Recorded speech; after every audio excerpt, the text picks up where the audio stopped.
talking about on-call shifts. So two junior doctors from London, Teniola and Sara, will be telling you about their experiences on call, as well as giving you details about on-call shifts. This is a really interesting talk for any medical students, whether it be final year or first year, who want to learn more about what it's like being a junior doctor and what it's like being a junior doctor on call. So remember to join our Facebook group, remember to join our Slack, and also remember to join the Medicine Academy YouTube channel by liking and subscribing. So, take it away, Teniola and Sara. Enjoy, guys. Talking about on-calls today. Yep. You're talking about our on-call shift. So you're on surgery, I'm on medicine. So I think they'll be very different. Yeah. And at different hospitals too. So we probably had very different experiences of our on-call shifts. Yeah, so maybe we should start with just saying like what our on-calls entail or what they're like. So my on-calls are, my normal shift is 8 till 5, but it's actually a lot longer because we come in a bit earlier and end a bit later, which I'm sure you guys do as well. Yeah. And then an on-call day is 5 till 8:30 on a weekday, or obviously if you're doing a weekend, it will be 8 till 8:30 on a Saturday and Sunday. I don't know what yours are similar to that, or? Yeah, so ours are kind of, there's two types. There's either the clerking on call, so you're helping with intake, people that have been admitted to hospital and you're admitting them to medicine and getting a full history and examining them, and you're the one that gets like most info from them. Or you're doing ward cover, which is hectic, but yeah, so both of those, either way, if it's during the week, they start after the end of your shift. My shift finishes at 5, and then until 9:30, I'd be either on ward cover or clerking. And if it's the weekend, it'll be 8 to 8:30 for clerking and 9 till 9:30 for ward cover. Okay, so your ward cover, is it, because you're on respiratory now, is that right? Yeah. Yeah, respiratory. Your ward cover, is that, how many wards would you cover? I think in total there's maybe 7 wards maybe. I probably should have counted. But yeah, some of them are a lot bigger than others. But that'd be, yeah, the standard medicine ward. So we have like kind of a general admissions medicine unit. We've got respiratory, cardiology, gastro, we've got diabetes and endo. So I'd be covering all those floors. Okay, and how many F1s are there on that standard medicine ward cover on call, for example? Would it just be you, or? Yeah, so when it's ward cover, there's one F1 on ward cover who holds the bleep. And if it's the weekend, I think the SHO that's on ward cover as well doesn't hold the bleep. So you get all the bleeps that are for you and for the SHO. So it's, yeah, it's interesting. That's a lot. How does your work work? Is it just you, or do you have a team going around? Yeah, just one for general surgery. So you cover all of general surgery. So there's Monday, Tuesday, Wednesday, Thursday, 4 firms, so which have 2 or 1 F1s on. So you cover all the firms, and then same. It doesn't matter whether you're on the day or on the weekend. You see all the patients, and you're the only F1. So that's a lot. Cool. How did you find your first on-call shift? So my first one is the one that I did the video about. For people who might know, me and Tenny have got our 13 hours Instagram channel, which I found really horrendous. I think that was more not the content, not the content as in it wasn't difficult. I just think I wasn't prepared. It was quite hard to go in day one to do an on-call shift, and I just found it really difficult. Since then, they've got a lot better in terms of, I think I'm slightly better at prioritising what needs to be done now, what can be done a little bit later, but I still am finding them tough. They're tough. You know, when you're sat there, you probably have the same, your bleep just does not stop going off, and you're writing down jobs and none of the jobs are getting done. They're just, the list is getting longer and longer. Yeah, gosh, yeah. I think we both had on-calls on our first days of starting the job, didn't we? So yeah, I was on the clerking one, so I probably was a bit misdirected on how I thought the on-calls for the rest of the like time you working would go. So my first one being the clerking one, it was actually quite nice. I only clerked in one patient between 5 and 9 before the handover. And like the reg was very supportive, was like, oh, just do this, do that, type here. Consultant came straight away, we post takes. I was like, oh, great, like on-call's fine. No, next week I had my ward cover on-call, and literally I don't think it could have gone worse. I ended up missing handover. I had to hand over to the SHO taking over for me at like 10 p.m. instead of 9 o'clock when I was supposed to. I don't think I'd answered my bleep for like an hour. I was literally like crumbling, melting, no idea how to recover from the situations I got myself into that night. I think on calls are really like dominoes. Like if you start off a bit wobbly, and I find this a lot on the weekday covers, for example, say I've got my normal ward work 8 till 5, I'm running behind because I've been on the post take or whatever, and then you're on the on call, you already start like slightly wobbly foundation, and then if it starts mayhem, then you just completely crumble. Like you can't really build yourself back up on the on call. You need to be solid from the beginning. I think it's really hard. Yeah, do you think there's anything you've done particularly or specifically that has made you solid from the beginning? Like, what could you think that, I'll do this every time so that in the future I'm ready? Yeah, I think trying to challenge, I think at the beginning what was also really difficult was everyone was a new F1, so the qualities of handovers probably weren't great either. Yeah. So people were handing over things that either were poor handovers in the sense that I didn't really know what I was meant to do, so they'd say something like, chase a scan, and I was like, great, I can chase a scan, but then you forget to think, okay, well, if this scan comes back, what action am I taking on that, for example? So just knowing to ask when people are saying, can you chase this, chase these bloods, do this, do that, and you're like, okay, so what's the plan of action after that? Because, you know, I'm the F1, so if something weird comes up on the CT, like, am I calling my reg? Is this like an urgent theatre situation? Like, what's the following, what's the next thing? And also maybe being slightly more assertive. So like, for example, I don't know, X's family needs to be called. If that adds to your whole list of lists, obviously family updates are really important, but at 6:30 on a Friday evening, me as the on-call doctor as well, when I've never seen the patient, I don't know anything about them, I'm probably not the best person, so that doesn't really need to be a stress for my on-call. No. But those things you can only sort of learn as you go along, I think. What about you? Yeah, I think definitely. Some of the points that you've raised, I'm definitely still trying to get my head around. Sometimes I really like being nice at work. So like, you know, when it comes to being assertive, I'm like, oh no, I'll do that. Fine, I'll do that for you. And things like you said, trying to find out what actions need to be taken after jobs are given, like things that need to be chased.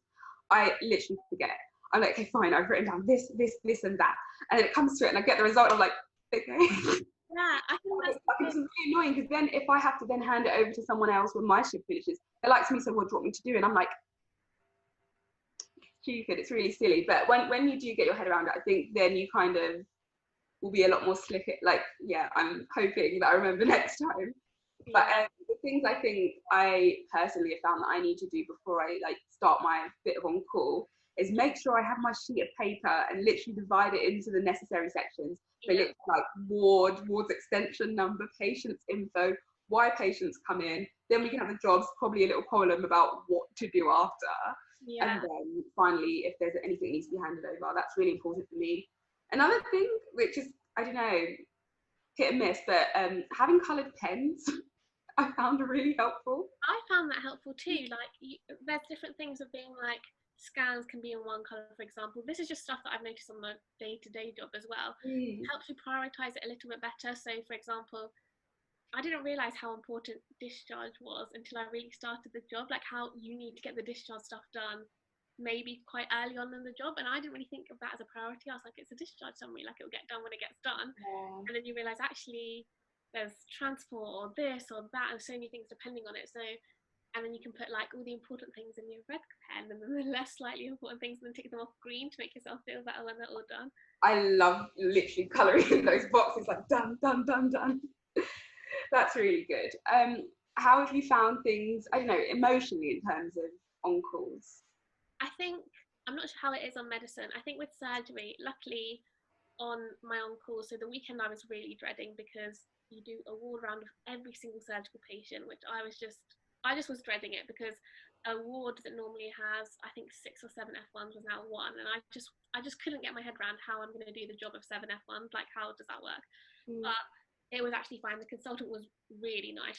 Like, she was great. She was really rapid, but she was also like, okay, Sara, have you got that all down? Should we take some more time for you to get everything? Like, she was really aware. And the reg was also really good. Like, he was very accessible, which I think is hard in surgery. So even if he was in theatre, he'd be like, okay, Sara, let's run through everything before I go into theatre, or here's the number of the theatre if you need to ring me. Whereas obviously it's not always like that. So sometimes when people are like, oh, well, you're not alone on your on-call, you've got your SHO, you've got your reg, you've got your consultant, you're like, well, actually sometimes the consultant goes home And if the reg and the SHO are like an ED or they're clerking or they're in theatre, you actually kind of are on your own. And that's not their fault or, you know, the hospital's fault. It's just the way the system works. And I think emotionally I found that quite hard when you've got 100 jobs or someone potentially a little bit sick, and you're always told just escalate, ask for help, like you're the F1. But then you feel like you're kind of bothering people sometimes. Exactly, You know their workload's crazy. You're like, it's a valid escalation. I don't know. Like, oh, maybe I should try to do it. Maybe I shouldn't. Like, yeah, it's so hard. difficult. And I think Simman has actually, this is slightly controversial, like maybe prepared us slightly wrongly for how on calls are, because in Simman things escalate so quickly. So your patient is like, you're there in the Simman room, and suddenly they go from like a slightly low blood pressure to like coning and need a CT and urgent neurosurgery, for example, when in real life it's not like that.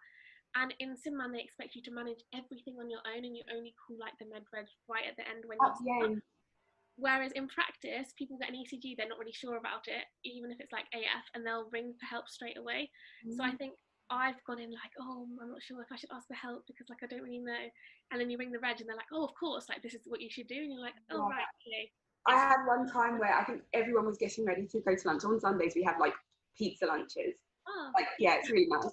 And everyone tries to go for lunch at the same time. So everyone had gone, and I was like, oh, I quickly just want to sort out one patient upstairs, then I'll come join you. It'll be 5 minutes, don't worry. Classic. It was not peri-arrest that we saw earlier on in the day. Blood pressure, like, seriously dropping. And I was like, okay, Simman, let's give some fluids. Come on, let's do that. And then whilst I was, like, getting myself sorted, I think one of the nurses had been, like, called, like, CCOT, like, the outreach team to get some extra help for me. And then I'd messaged the group once, you know, whilst it was all going on, because I was like, I don't want to disturb everyone, because everyone's just gone for lunch. So let me try and manage it and just send a message, because that's not necessarily putting out like any calls. Yeah.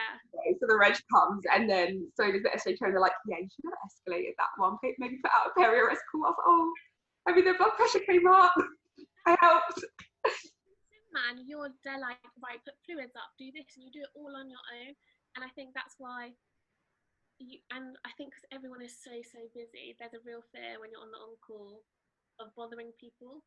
Whereas when you're not on the on-call, there's like 6 other F1s, so you can just like look around and be like, so what do people think? And then you can all work together for an answer. If you're on your own, you're just like, should I ask? Should I not? Are you going to be annoyed? Also, are you going to think that I'm a terrible doctor because I'm even asking you this question?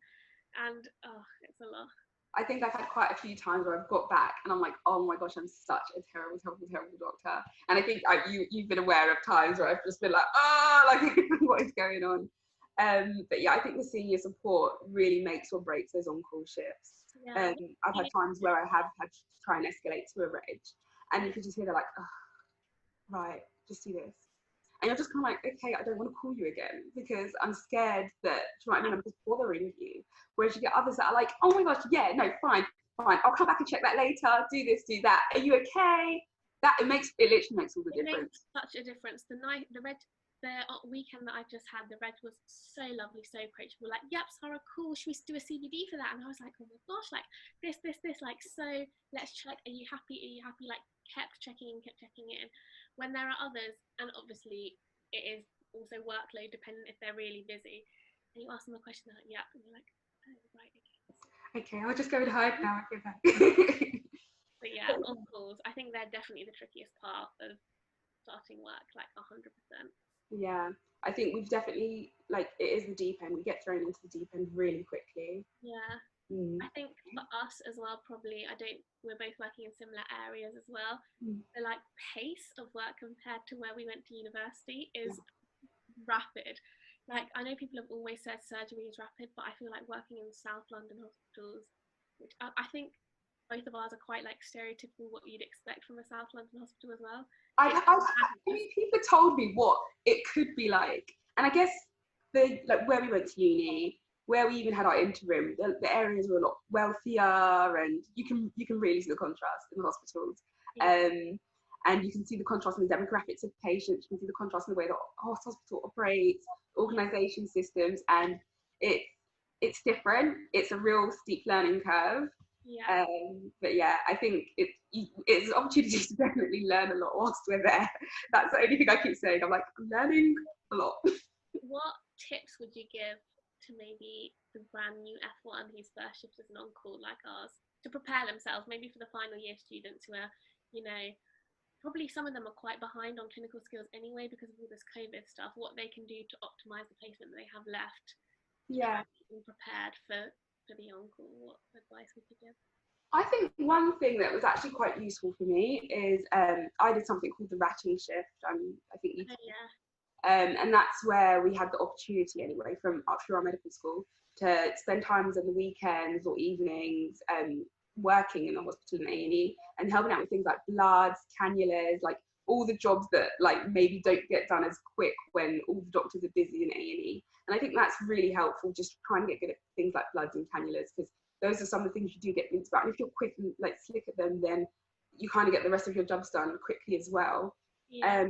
I think another thing that I found quite helpful is during one of my placements in the final year, I like made really good friends with one of the F1s, and she was like, "Oh, why don't you like stay with me on an evening shift?" And I know that that doesn't sound like a good thing and a fun thing to do. Yeah. But she was helping me with something, I was helping her with something else. So at the end of the day, me staying and doing that evening with her and watching what she escalated, what she didn't escalate, and what she dealt with by herself really like stayed with me. Because in my head I'm kind of like, oh, what would blah blah do? Like she was such a good doctor, like she was so good. So just literally like find someone you like and you like enjoy their work style. And I think it makes all the difference. Yeah. I think one final thing I'd add to that also is just really being nice to teams that you meet. I know people say this all the time, and it's like we don't go onto the walls with the intention of being rude. Like people like to assume that like as we come as doctors, we come with a sense of arrogance to us, and that's not what I'm saying. But I'm saying when you do try and become like good, like really good friends with the people you're working with, sometimes it does make work a lot easier at the same time.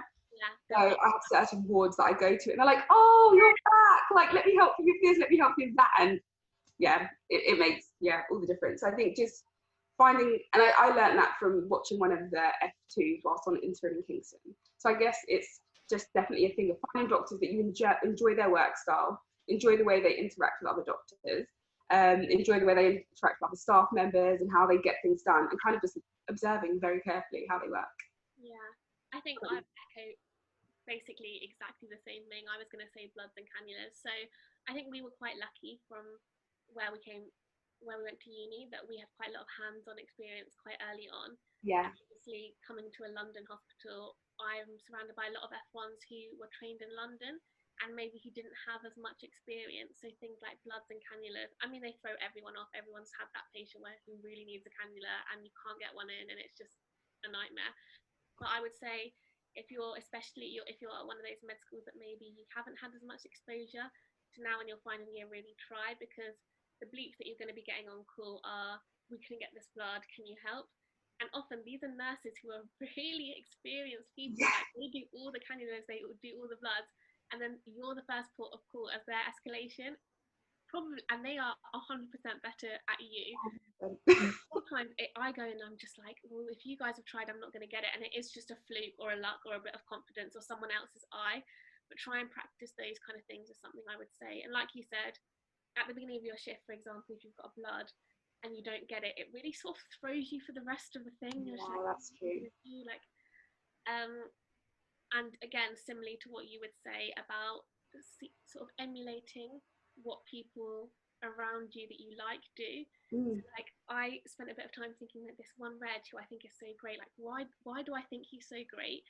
And it's because he's so friendly. Like, he's so nice to everyone. Like, he just goes around, he's like, "Boss man this, boss man that," like, so friendly, but also so good at his job. Like, he's very assertive, but in a really polite way in terms of referrals, and really knows his things, and is also just massively supportive.